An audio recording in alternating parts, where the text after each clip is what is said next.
Hej og velkommen til de her mini-webinarer. Jeg er virkelig glad for, at du har signet op, og jeg håber, at du bliver lidt klogere og tager det med dig i det daglige eller i dit arbejde. Jeg hedder Camille Albæk, men det ved du nok allerede. Jeg er uddannet psykoterapeut, og så har jeg arbejdet 10 år i socialpsykiatri. Jeg startede med at undervise i, har det været 19, tror jeg.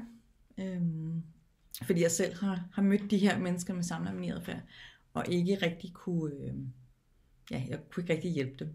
Så jeg har stået i sådan nogle afmagtssituationer, og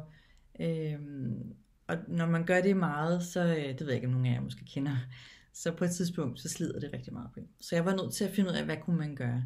Så det er jeg sådan set nørdet lige siden, og har ikke rigtig givet slip. Jeg tog en diplom i pædagogisk psykologi, den sluttede jeg i 2022, hvor min afsluttende opgave var om samlermani. Så det er virkelig et emne, der ligger mig meget på sinde, og det gør det, fordi at der ikke er nogen hjælp at hente rigtigt. Og hvis der er hjælp, så vil jeg gerne høre om det, for jeg kender ikke til nogen. Det der er nu i Danmark, det er, at man kan få hjælp til OCD, fordi det er det samlermani adfærd ligesom ligger under det diagnosekriterie. Og det fortæller jeg lidt mere om nu her. Ja. Så bare lige en kort, sådan er det rod eller samlermani adfærd, og grund til at skrive adfærd ikke diagnose, fordi det kan man ikke få i Danmark endnu. Det fortæller jeg også lidt mere om. Så det er rart at kunne differentiere de to, for at finde ud af, okay, hvor er det egentlig, vi skal sætte ind. Så det starter nu. Ja. Det her, det er et skema, som er en del af noget, der hedder Clutter Image Rating Scale, altså CIR. Jeg omtaler det bare CIR fra nu af.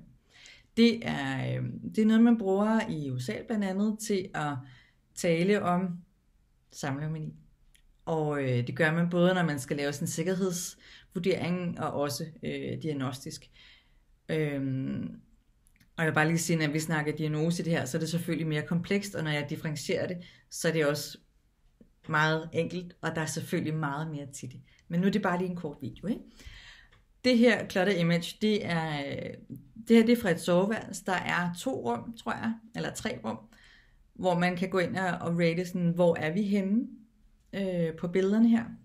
Og man kan sige, etteren, det ser jo rigtig pænt ud. Jeg ved ikke, hvor mange der bor sådan. Det kunne være dejligt, hvis det kunne se sådan ud hver dag. Jeg gør ikke. Toeren, det kunne være en tirsdag med lidt for meget fart på og 2 børn, ikke? Og 3'eren, sådan kunne der godt se ud på nogle teenagers værelser, ikke? Og 4'eren, der er det, vi begynder at tænke sådan, er der noget andet, der spiller ind, end bare sådan teenageadfærd, travlhed og små børn? Så der vil jeg begynde lige at tænke, skulle man lige kigge på, om der skulle være brug for noget hjælp her. Og 5'eren, der er det allerede stukket lidt af, ikke? Der skal man have sat ind, hvis det her det bliver opdaget. Og så kan man sige, hvor skal vi have sat ind? Det kommer vi også lidt ind på. Og 6'eren, og 7'eren, og 8'eren, og 9'eren, det er jo der, det ender, hvis ikke man sætter ind ved billede 4. Eller før helst, ikke? Og så er det bliver et rigtig stort problem, hvis vi er ved billede 9, fordi der har det jo fået lov at akkumulere så længe, og man har gået i alt det her, de svære følelser. Man siger, rod handler ikke om rod, det handler om følelser. I det her tilfælde. Så det er sådan en meget god visuel sådan fællessprog, man kunne have for at snakke om samlermani. Og det går lige op for mig, at jeg ikke har taget mikrofon i, så nu håber jeg, at lyden er okay. Det kunne jeg jo godt tænke mig, at vi begyndte at bruge i Danmark det her, både sagsbehandlere og andre fagpersoner, som man havde det her, når man går ind og laver nogle indsatser hos nogle borgere, så er det her, vi taler ud fra. Også hvor mange rum er det? Er det alle rum, eller er det et rum? Der er faktisk lavet et studie, hvor der var nogen, hvor det var ikke alle rum, men det var nogle enkelte rum, der så ud som nummer 9 billede. Og de blev bedt om at tegne deres hjem, og de tegnede ikke det rum, der var fyldt op. Det fandtes simpelthen ikke på tegningen. Og det er det, der hedder blotter. Det hedder clutter blindness. Det andet, det hører ikke til her. Så clutter blindness, det er altså en ting, hvor man laver strusen, ikke? Eller man kan ikke se det. At det findes simpelthen ikke. Og så kan der jo godt være lidt lang vej. Og jeg har bare sådan tænkt lidt over, er det virkelig sådan clutter blindness? Er det noget inde i hjernen, der gør det? Det ser man simpelthen ikke. Eller er det sådan en forsvarsmekanisme? Det vil jeg lave op til jer og tænke videre over. Men det her, det er simpelthen et skema, som altså det er en del af en større mappe, eller hvad man siger, som man kan bruge både til at lave risikosvurdering, en APV også. Hvordan ser det ud? Er der risiko for faldulykker? Er der brandfare? Altså der er også nogle gange, hvor der er rottefingre ude. Det er sådan et meget godt billede på, hvordan ser det ud? Er der risiko for skadedyr? Er der risiko for brand? Er der risiko for faldulykker? Så det kan man også bruge på den måde. Det er der også nogen, der gør. Jeg sender et link med i den her video. Det får du på mail efterfølgende. Det håber jeg er okay. Hvor I selv kan downloade det. Så det her, det var SIR, altså Clutter Image Rating Scale. Og fra billede 4 vil man begynde at sætte lidt ind. Jeg vil bare lige også hurtigt sige, at der kan jo være mange grunde til, at man bor sådan her. Det behøver ikke at være samlermani. Det kan også være, at man har en dyb depression og ikke kan overskue det, og så har tingene ligesom bare fået lov at flyde, fordi man ikke har kunnet overskue for tingene ud. Det kan også være, at man er desorganiseret af andre årsager. Kognitive deficits, kognitive vanskeligheder at gøre også. Måske at man ikke kan, man ikke ved, hvor man skal starte. Så det behøver ikke at være samlermani. Der, hvor man skærer den, og det bliver meget forenklet, ikke? Det er, hvis det er følelsesmæssigt svært at slippe af med tingene. Det vil sige, hvis de er knyttet sig til tingene. Så er det, man begynder at tænke, det skal vi lige have kigget på. Fordi hvis man er i depression, kan man godt komme af med tingene måske synes man faktisk, det er rigtig rart. Og hvis man er desorganiseret, kunne det være rart måske med nogen, der kommer og hjælp med at få noget struktur og noget organisering og en måde at sortere på os. Men det synes man ikke rigtigt, hvis man har samlermani adfærd. Og der er selvfølgelig også grader af samlermani adfærd eller diagnose, som der er med alt andet. Og mennesker er komplekse væsener, ikke? Men det er der, man sådan går ind og laver den hårde skilning, ikke? Og så er der selvfølgelig en masse andre diagnosekriterier. Men det er der, hvor det sådan bliver konkret for mig, hvis jeg skal formidle det på en hurtig, enkel måde. Så rod kan godt være sådan her. Det behøver ikke være samlermani. Det kan der være mange årsager til.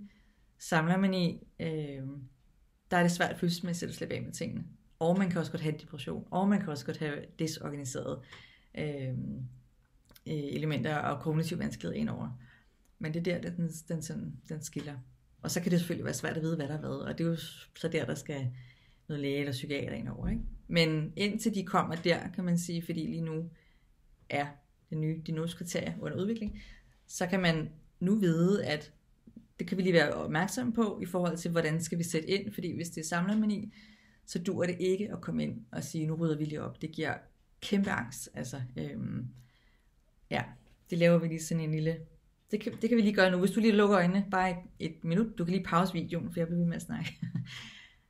Og så du lige tænker over, om der er noget i dit hjem, der måske har en særlig betydning for dig. Og jeg kommer i kontakt om, hvad det er for nogle følelser, der ligger i den ting, og tanker. Prøv lige at gøre det, og så sæt lige den her video på pause.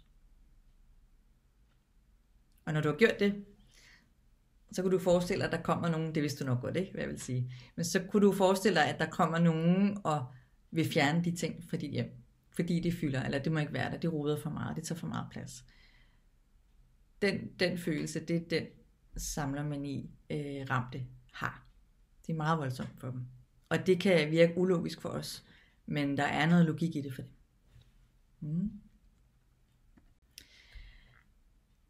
Diagnosekriterierne, så det der står her, DSM-5, det er et diagnosesystem, eller et kriteriekodesystem, jeg kan ikke huske, hvad det står for. Det kan man google. Som bliver brugt i USA blandt andet. Det bruger vi ikke i Danmark, vi bruger WHO's. Lige nu har vi det, der hedder ICD-10. Jeg fortæller mere om det andet. Og i 13, der fik DSM-5, deres opdaterede system, det fik simpelthen gjort, at samlermani fik sin egen kode hvor det før havde ligget som sådan en underkategori af OCD, det vil sige, at man behandlede samlermani som en OCD-lidelse. Og det har ikke virket særlig godt, fordi man kan godt have samlermani uden at have OCD, og man kan også godt have samlermani og have OCD, men det var ikke særlig mange ud af det, man troede, der havde OCD. Så den behandling virkede ligesom ikke. Så man fandt ud af, at det var en særskilt diagnose, og jeg har lyst til at sige altid, at der er noget komorbiditet, det vil sige, at der er også andre diagnostiske udfordringer indover. ICD-11, det er den, vi kommer til at bruge lige om lidt. Den er lige kommet i gang igen med at blive implementeret i Danmark og oversat. Det er et stort arbejde. Den har været her siden, er det 20 eller 22 udkom den, eller var det 18? Nå, det kan jeg ikke huske, alle de der tal, ikke? Og den har været sat på pause-implementeringen, og nu er den kommet i gang igen. Så jeg håber snart, at den kommer. Der kommer også kompleks PTSD. Det er også en diagnose, der bliver fundet. Så man har jo gjort en masse forskning, og taget også fra andre lande gået fra og brugt deres forskning. Så lige om lidt, så kan man få en samlermani-diagnose. Det kan man ikke endnu. Derfor er det også lidt svært at få hjælp til det. Og det er derfor, jeg underviser, og det er derfor, jeg laver workshops, og det er derfor, jeg tilbyder sparring, og jeg skal lige sige, jeg ved godt, I sikkert allerede har læst det næste, det kommer, ikke? Men jeg har faktisk en amerikansk metode, jeg har fået lov til at oversætte til dansk, som jeg lige nu er ved at få testet af. Og den får man altså med, når man booker den her undervisning ude i de enkelte afdelinger. Og det er noget, jeg også underviser i, hvordan man også bruger den, når man har fået undervisning i samlermani. For det er vigtigt at vide, inden man går i gang med den her metode. Og det kan bruges af alle, vil jeg bare lige sige. Den er sådan rated, har jeg lyst til at sige, ikke? Men diagnosekriterierne, der er jo mange af dem. Det kan man selv gå ind. Jeg skal også nok sende et link med det også i din mail, du får efter. Der er god selverkendelse, middel og ringe.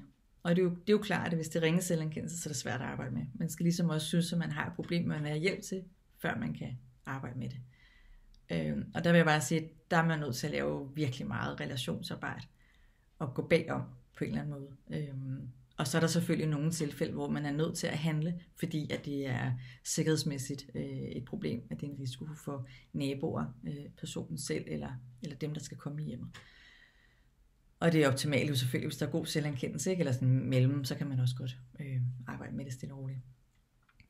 Man går også ind og kigger på, at altså hvor meget anskaffelsesproblem er der nu, hoarding, samlermani er der nu, så går man ind og kigger på, i den her metode i hvert fald også, er det her, vi skal stoppe? Først, inden vi går i gang med noget andet, så skal vi lave sådan en eksponeringstræning for at anskaffe ting. Altså det skal simpelthen stoppe. Vi er nødt til at stoppe standsulykken, før vi ligesom kan arbejde med at få ting ud. Og det kan jo også tage lang tid. Og så er det også for noget, altså hvor lang tid har de akkumuleret ting.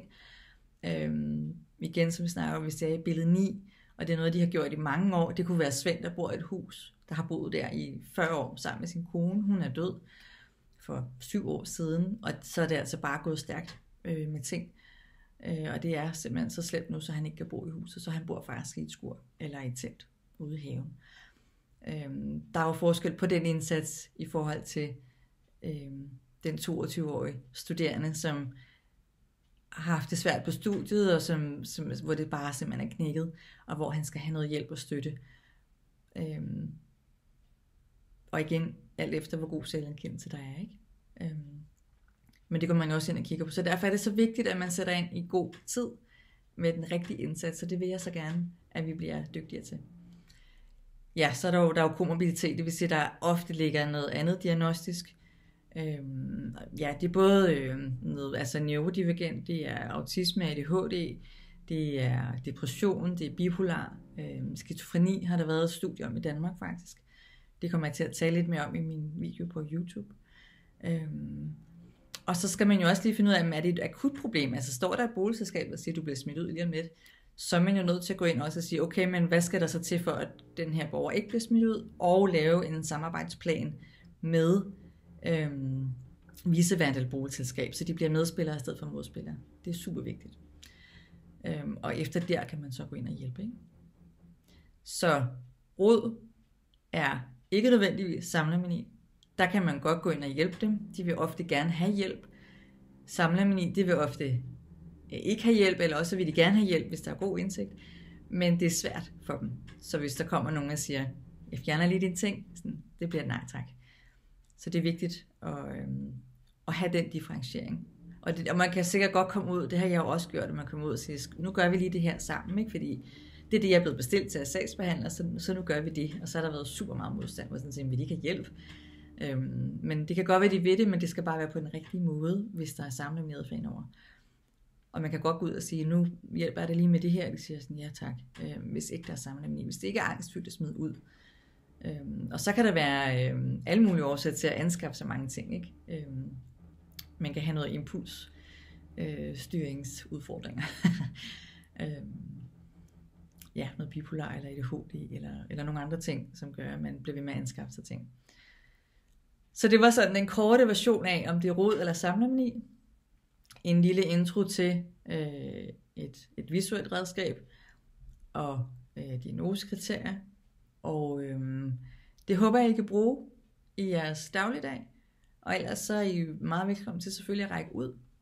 Jeg tilbyder jo et 3 timers kursus, og det kommer jeg til at tilbyde online og fysisk selv, men jeg kan også bookes til at komme ud. Og den her metode bliver også en del af det, når man booker mig til at komme ud, og der kommer også til at være et forløb, arbejder lige på, så man selv kan få hjælp, eller ens pårørende eller nogle andre kan hjælpe